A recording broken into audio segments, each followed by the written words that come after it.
দাম্পত্য জীবনের সুখের একটাই সিক্রেট আছে, এটা হলো আপনার শান্তির মূল মন্ত্র। ইনশাল্লাহ সংসার জীবনে দেখবেন শান্তি আর শান্তি, শান্তির কোনো শেষ নাই। আমাদের ফাউন্ডেশনে যত লোক স্বামী স্ত্রীর ঝগড়াঝাটি নিয়ে আসে আমাদের কাছে নালিশ নিয়ে, তা আমাদের মৌলানা দেলোয়ার এগুলো দেখাশোনা করেন। তো মৌলানা দেলোয়ার আজকে অনেক বছর, 5-6 বছর উনি আমাদের অফিসে এগুলো সামলান।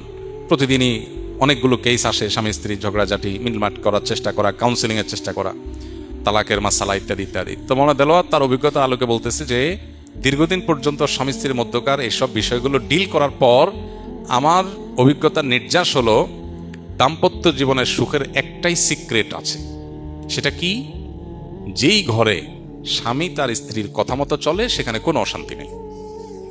শান্তির মূল মন্ত্র হলো স্ত্রীর কথা মতো চলা, ব্যাস, দ্যাটস ইট। এখানে এসে পণ্ডিতি চলবে না, যুক্তিভুক্তি দিয়ে চলবে না, সব জায়গায় যুক্তি চলে না।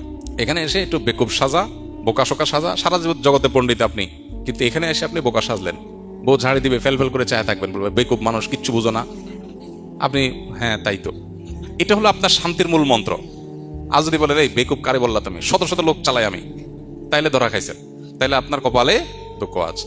সব জায়গায় পণ্ডিতি করতে নেই। আবার বউয়ের কথা শোনার মানে এই না যে মায়ের সাথে ঝাড়ি দেওয়া, মায়ের সাথে আরো বিড়াল হয়ে থাকতে হবে। বউয়ের কাছে যদি আপনি বিড়াল হন, মায়ের কাছে আরো বেশি বিড়াল হয়ে থাকতে হবে। এটা একরকম, এটাকে এনজয় করার মতো বিষয়, এটা মানসিকতার ব্যাপার। আপনি আগে থেকে নিয়তই করে নেন